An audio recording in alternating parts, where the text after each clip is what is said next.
नमस्कार स्टूडेंट्स, मैं Sunil Bhatt, lecturer mechanical, government polytechnic college Dungarpur से। आज जो हम टॉपिक स्टडी करने जा रहे हैं वो एमई 308 जो हमारा सब्जेक्ट है, यानी मशीन डिज़ाइन जो हमारा सब्जेक्ट है, उसके अंदर थर्ड यूनिट में स्क्रू जैक के बारे में स्टडी करेंगे। और स्क्रू जैक कैसे ऑपरेट होता है, क्या होता है, क्या पर्पज़ होता है, और किस तरीके से इसमें मैकेनिकल एडवांटेज मिलता है, और साथ में लोड को किसी लोड को लिफ्ट करने के लिए हमें मिनिमम एफर्ट कितना लगाना पड़ेगा। तो इन सारी चीज़ों के बारे में हम डिस्कस करेंगे। तो सबसे पहले देखिए कि एक स्कीमेटिक जो डायग्राम है स्क्रू जैक का, हम कुछ इस तरीके से रिप्रेजेंट कर सकते हैं।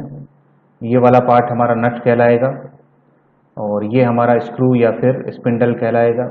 यानी हम ये कह सकते हैं स्पिंडल जिसपे स्क्रू बने हुए हैं या थ्रेड कटे हुए हैं, और ऊपर का जो एनविल होगा जिसपे लोड लिफ्ट होगा, और इसको जैसे जैसे हम रोटेट करेंगे और उसी तरीके से लोड लिफ्ट होगा। रोटेट करने के लिए हम यहाँ पर एक लीवर लगाते हैं और लीवर पर जो है हॉरिजेंटल लोड PL लगाएंगे।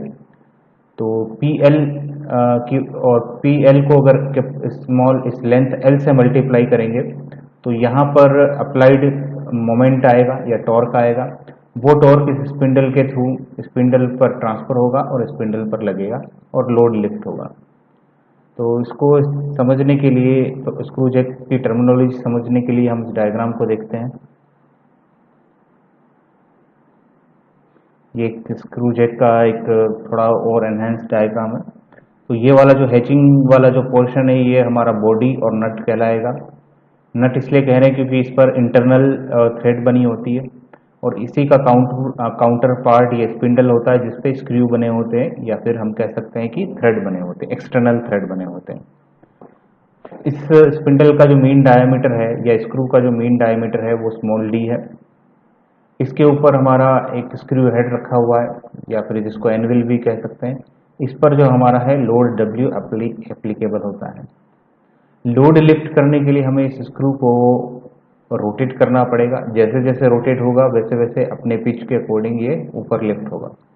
रोटेट करने के लिए हम जो स्क्रू हेड पर एक लीवर लगाते हैं, और ये लीवर को जब हम रोटेट करेंगे लोड P लगा करके, तो ये इस तरीके से रोटेट होगा और लिफ्ट होता जाएगा। अब इसका मैथमेटिकल एनालिसिस करने के लिए हम ये देखते हैं कि इसके किसी एक थ्रेड को अगर हम अनवाउंड करें तो हम ये देखते हैं कि ये एक इंक्लाइंड प्लेन की तरह रिप्रेजेंट करता है। यानी ये जो लेंथ है ये आपकी इस पूरी अनबाउंड एक सिंगल टर्न थ्रेड को रिप्रेजेंट करता है। जो वर्टिकल जो हाइट है या परपेंडिकुलर है वो इसके पिच को रिप्रेजेंट कर रहा है, और जो आधार है या बेस है वो उसकी डायमीटर को, मीन डायमीटर को रिप्रेजेंट कर रहा है। अब लोड जो है, मान लीजिए हम यहाँ पर प्लेस करते हैं, तो हमें ये देखना है कि लोड को जस्ट लिफ्ट करने के लिए मिनिमम कितने टेंजेंशियल लोड की जरूरत पड़ेगी। टेंजेंशियल लोड को हम यहाँ पर ये हॉरिजॉन्टल लाइन कैपिटल P से रिप्रेजेंट कर रहे हैं। तो लोड W को लिफ्ट करने के लिए कितना कैपिटल P की जरूरत पड़ेगी। तो सबसे पहले हम दो डायरेक्शन लेते हैं, एक X डायरेक्शन और Y डायरेक्शन। यानी ये जो इंक्लाइंड प्लेन है हमारे पास, इसकी डायरेक्शन के अंदर इसके अलोंग जो डायरेक्शन है उसको X डायरेक्शन मान लेते हैं, और इसके परपेंडिकुलर डायरेक्शन को हम Y डायरेक्शन मान लेते हैं। लोड W जो है वर्टिकल डाउनवर्ड आएगा, तो ये W हो जाएगा। हेलिक्स एंगल जो अल्फा कुछ इस तरीके से रिप्रेजेंट करेंगे, तो ये एंगल भी, ये वाला जो एंगल भी है वो अल्फा होगा। तो लोड W का जो है X और Y दोनों साइड जो कंपोनेंट होंगे वो W cos अल्फा और इस तरफ W sin अल्फा होगा। और जो P एफर्ट हम लगाएंगे टेंजेंशियली या हॉरिजॉन्टली, अगेन इसके अगर दो कंपोनेंट X और Y डायरेक्शन में अगर हम देखें तो ये P cos अल्फा और P sin अल्फा इस तरीके से होगा। जो प्लेन के परपेंडिकुलर या नॉर्मल जो रिएक्शन आएगा उसको हम Rn से रिप्रेजेंट करते हैं। अब पॉजिटिव X डायरेक्शन में जब ये लिफ्ट होना स्टार्ट करता है तो फ्रिक्शन फोर्सेस पीछे की तरफ काम करेगा। यानी फ्रिक्शन फोर्स बैकवर्ड इसको रोकने का ट्राई करेगा। जैसा कि हम जानते हैं friction F R equal to mu R N होता है। अब हम दोनों डायरेक्शन में यानी एक्स और वाई डायरेक्शन में फोर्स बैलेंस करते हुए प्रॉब्लम सॉल्व करेंगे। तो यहाँ देखिए, अगर मैं पहला पॉजिटिव एक्स डायरेक्शन अगर मैं लेता हूँ तो एक्स डायरेक्शन में पॉजिटिव की तरफ पी कोस अल्फा लोड है और नेगेटिव की तरफ डब्ल्यू साइन अल्फा लोड है और साथ में फ्रिक्शन फोर्स भी नेगेटिव साइड में आ रहा है। अब ये जस्ट लिफ्ट होने की सिचुएशन है, इसका मतलब हम नेट लोड को जीरो मान सकते हैं। तो P cos alpha minus W sine alpha minus F R friction equal to zero. और फ्रिक्शन फोर्स जैसा कि हम जानते हैं म्यू आर एन होता है इसका फॉर्मूला। तो P cos alpha will be equal to W sine alpha plus mu R N. तो ये हमारा इक्वेशन नंबर 1 यहाँ बन जाता है। फिर हम बात करते हैं वाई डायरेक्शन की बात करते हैं। तो जब वाई डायरेक्शन की बात करें तो आर एन जो होगा, नॉर्मल रिएक्शन फोर्स जो होगा, वो इन दोनों का एडिशन होगा, यानी W cos alpha plus P sine alpha. तो R N equal to W cos alpha plus P sine alpha होगा। इक्वेशन 1 और दोनों को हम जब मिलाएंगे, यानी आर एन की जगह ये एक्सप्रेशन अगर लिखेंगे तो कुछ इस तरीके से होगा, P cos alpha equal to W sine alpha plus mu into R N की जगह लिखेंगे W cos alpha plus P sine alpha.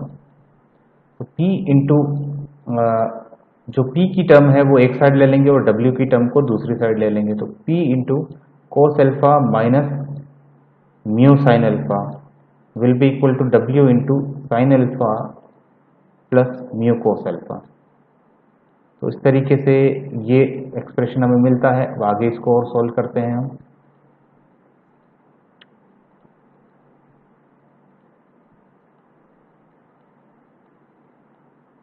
आगे देखिए, P equal to W into sine alpha plus mu cos alpha upon cos alpha minus mu sine alpha. अब यहाँ पर देखिए, mu की जो वैल्यू होती है, म्यू हमारा फ्रिक्शन कोफिशिएंट होता है, तो इसकी वैल्यू होगी टेन फाइव। तो mu equal to tan phi को हम रखेंगे sine phi upon cos phi. तो P will be equal to W sine alpha plus mu की जगह रखेंगे sine phi upon cos phi. तो यहाँ रखेंगे sine phi upon cos phi into cos alpha और फिर डिवाइड में रखेंगे cos alpha minus mu, mu की जगह रखेंगे sine phi upon cos phi sine alpha.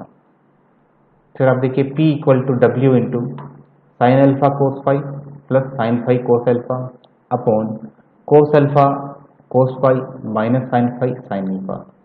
तो ये जो टर्म आएगी हमारी, ये जो हमारा एक्सप्रेशन आएगा,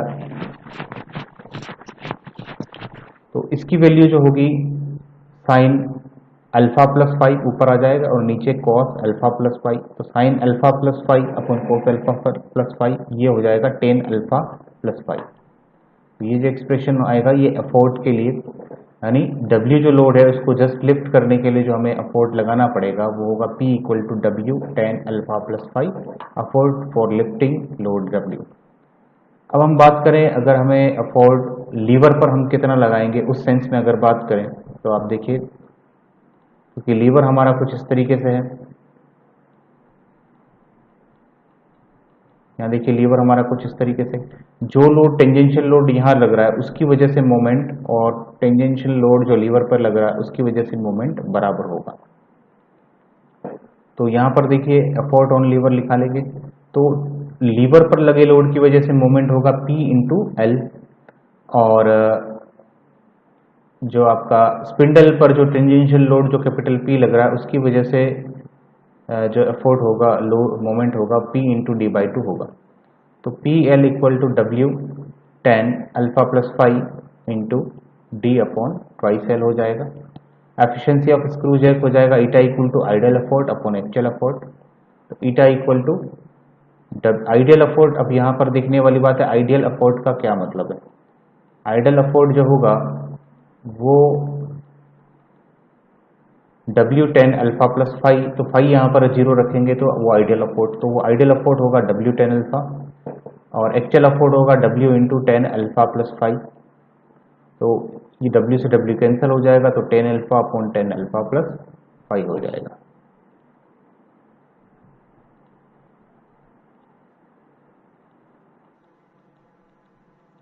फिर देखिए, to find helix angle for maximum efficiency, अगर मैक्सिमम एफिशिएंसी के लिए अगर हम हेलिक्स एंगल फाइंड करना चाहें तो किस तरीके से करेंगे, क्योंकि एफिशिएंसी का जो हमारे पास एक्सप्रेशन आया है वो देखिए किस तरीके से आया, efficiency equal to 10 alpha upon 10 alpha plus 5, efficiency eta equal to 10 alpha upon 10 alpha plus 5। यहाँ पर जो होता है आइडियल अफोर्ड, यानी जब फ्रिक्शन जीरो हो तब अफोर्ड कितना है, डिवाइडेड बाई एक्चुअल अफोर्ड जो वास्तविक है। तो जब इस एक्सप्रेशन हम अगर ये चाहें कि एफिशिएंसी मैक्सिमम हो और कौन से एंगल पर मैक्सिमम हो, अगर ये फाइंड आउट करना चाहें तो हमें अल्फा यानी हेलिक्स एंगल को वेरिएबल लेना पड़ेगा। यहाँ पर जो फ्रिक्शन एंगल है फाई वो तो कांस्टेंट हो जाता है, ये मटेरियल प्रॉपर्टी पर डिपेंड करता है।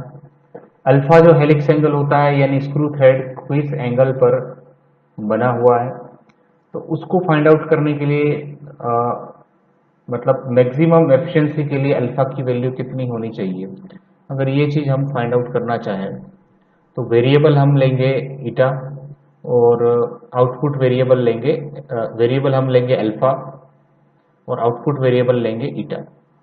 तो अल्फा के रेस्पेक्ट में हम एफिशिएंसी को डिफरेंशिएट करेंगे और उसको फिर हम जीरो के इक्विवेलेंट रखेंगे। तो हमारा जो एक्सप्रेशन बनेगा देखिए, to find helix angle for maximum efficiency, तो D eta divided by D alpha equal to zero, ये रखना पड़ेगा, D by D alpha of eta equal to zero. तो यहाँ पर देखिए जब इसको सॉल्व करेंगे फर्दर तो हमारे पास एक्सप्रेशन आएगा 10 अल्फा प्लस 5 और सेक स्क्वायर अल्फा, क्योंकि 10 अल्फा का जो डिफरेंशियल होगा वो सेक स्क्वायर अल्फा होगा, minus 10 alpha sec square alpha plus 5 और divide by 10 square alpha plus 5 और उसको इक्वलेंट हम जीरो रखेंगे। फिर हमारी जो इक्वेशन बनेगी उसको जब फाइनली सॉल्व करेंगे तो हमारे पास जो रिलेशन आएगा, जो वैल्यू आएगी अल्फा की, π/4 माइनस 5/2 आ जाएगा, यानी मैक्सिमम एफिशिएंसी जो हो गई अल्फा वो π/4 माइनस 5/2 इस एंगल के लिए मैक्सिमम एफिशिएंसी आएगी। तो इस तरीके से हम एक स्क्रू जैक को की टर्मिनोलॉजी तय करते हैं और इसके अंदर जो लोड आएगा वो टेंजेंशियल लोड है। तो टेंजेंशियल लोड की वजह से आपके टॉर्शनल स्ट्रेसेस इस पे पड़ेंगे और तो इन स्ट्रेसेस के लिए जो अगर हम सोल्व करेंगे इसको तो परमिसिबल टॉर्शनल स्ट्रेस से वो वैल्यू ज़्यादा नहीं होनी चाहिए। तो इस तरीके से इन चीज़ों को सोल्व करेंगे। Thank you student.